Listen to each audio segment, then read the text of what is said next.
The only thing that is constant in Okefenoke, in almost every natural area on Earth, is the process of change.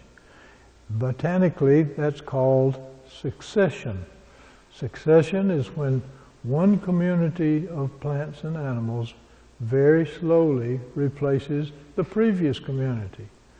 That may only take a few weeks or a few months, or it might take 1,000 years. Ultimately, change is what makes life interesting.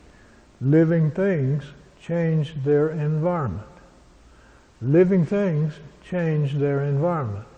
They consume materials and they excrete waste materials as things that they can't use, because not all excretions are waste.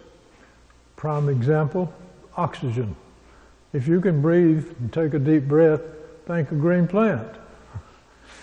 Here we see an advanced stage of succession. This area used to be a prairie. It used to be a lake, then it was a prairie. Now it's a marsh. Now it's a marsh. The peat has almost completely filled, has filled the bed, and we still see a boat trail going through here. Then we see pieces of floating material. We see some that look like they may have just come up. They're tiny ones. Some of the tiny ones. Some of the larger ones have been here for a while. Here's one that has shrubbery on it. This one has shrubs, bushes. In the background we see these back here have trees on them. So that's the very advanced stage of succession. Let's flip ahead. Succession is a predictable sequence of events that takes place as one community gradually replaces the other one. As organisms exist in an environment, they bring about changes in the environment by consuming materials, giving off wastes, and eventually dying off to become a part of that environment, thus preparing the site for the next stage of succession. This process has been going on in the swamp for past 5,000 to 7,000 years. So now we're going to slip over here and we'll see another advanced stage of succession. This used to be a prairie, used to be a lake, but process of succession took place and it grew lily pads, and some of the peat beds began to float to the surface, and they have small communities on them growing. Some have been here a while. They have advanced stages to having trees. These look like pieces of floating peat with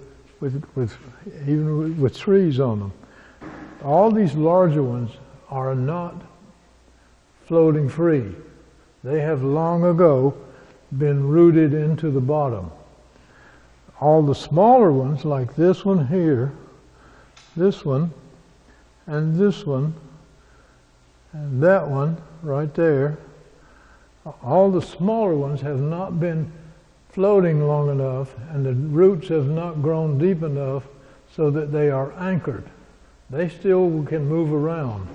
They still can be moved around from one place to the other by the wind or by water currents. This trail here, it goes across the northern border of the swamp, and the pond back here is called Mall Hammock. This pond right up just north of this intersection here is Mud Lake, which is just about 3 miles that way. This fork of the canoe trail goes down to Sapling Prairie and ultimately into the top of Big Water. So here we see an old piece of peat that's floated up, and it has advanced stages of lilies and mineralwets and other aquatics growing on them. This is the way it started. It started out as a single piece of floating peat. Notice these plants here are in the process of dying because they're not used to growing up on the surface. They grow at the bottom where it's dark. The sunlight is toxic to them at this level. Ultimately, the rest of that peat bed will float up, and another community of organisms has already begun to grow on it. Here we see never-wets, and we see the paint root. Paint root is the other lily you see in the background there. Uh-oh, look what's happened. We have an animal here.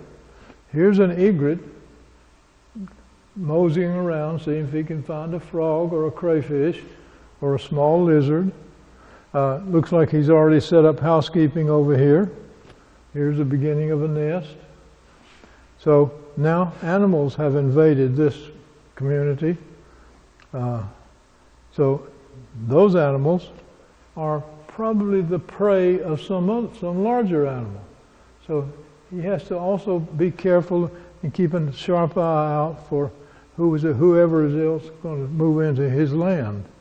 In the background here we see one tall cypress tree. That tall cypress tree has an osprey nest in it.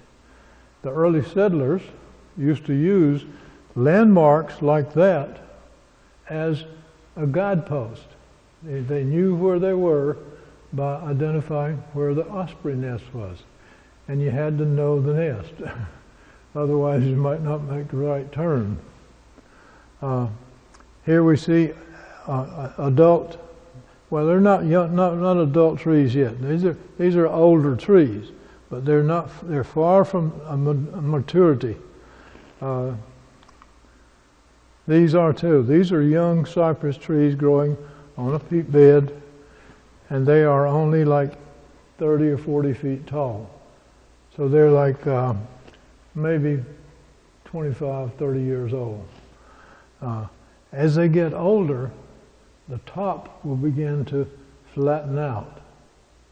The tops will on pine trees, on cypress trees, on most trees. The taller they get, the bigger they get, the flatter the top becomes.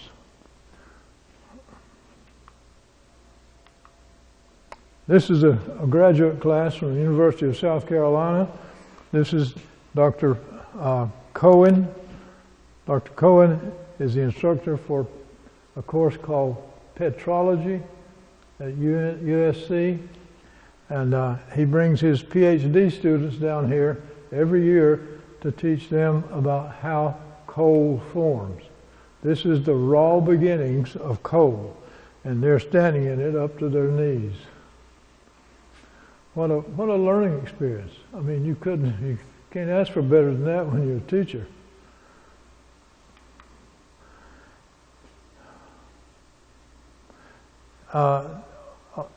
Over at Camp Cornelia, if you go out to the end of the tower, end of the boardwalk to the tower, you see this scene. This is old floating peat beds that started out as a piece of peat, but not as a sandy island. This also is a peat island, but notice it's been struck by lightning or fire, or maybe both. A few wildflowers begin to grow around the edge of them. Here we see, this is Seagrove Lake. There's the tower at Seagrove Lake. We used to could ride from the boat trail, the Swanee Canal Trail, from over the canal about 2 miles away, out this little trail right here, into the lake, and could drive right up to the tower, tie up our boat and get out. But succession is taking place. In the background we see, these are old trees, but they're not mature trees yet. They're not matures. This is called Seagrove Lake. The early settlers used to go from the Cheshire homesteads just a mile or two down the road, and they'd come out here to Seagrove Lake and catch all the fish they could carry back home. And it wasn't but, a few miles back there. These lakes had been developing a fish population for hundreds of years. Nobody had ever been fishing in there. So they used a bird feather. Bird feathers were their bait. Okay. Eventually,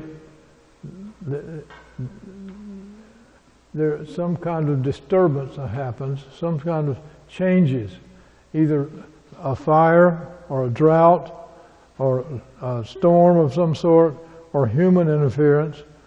Look at the things that humans have done to the swamp. They built the Swanee Canal. That Swanee Canal is 10 miles long. The Swanee Canal,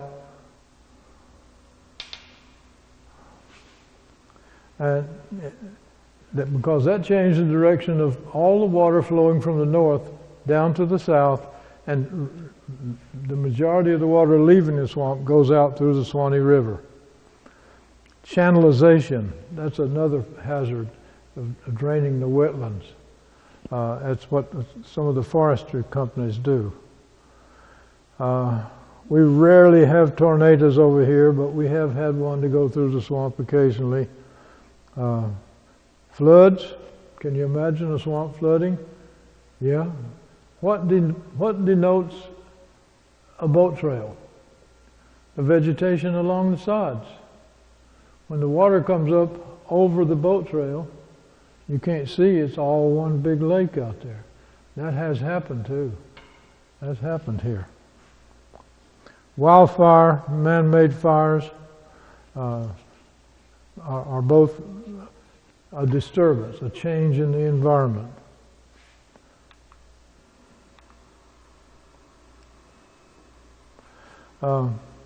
These are cypress trees on the left side of Billy's Lake.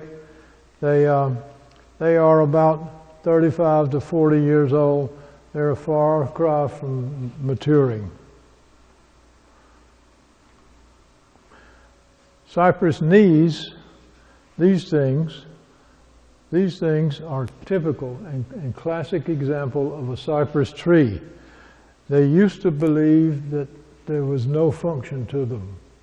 The theory was, but today we know that they are pneumatophores, P-N-U-E, pneumatophores.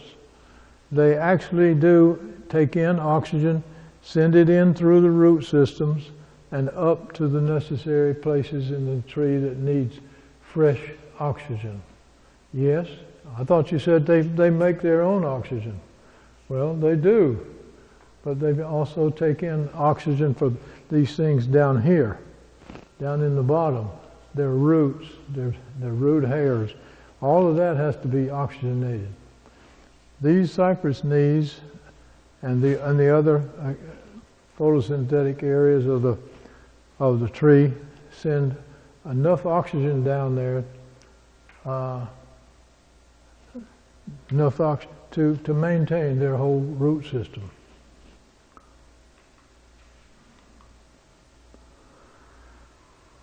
Yes, cypress trees produce seeds. Here they are, little tiny seeds that they produce, and they look like that when you shuck them out. Look like that, and that's the beginning of a new cypress tree. Here's of course an example of a 20 or 30-year-old tree.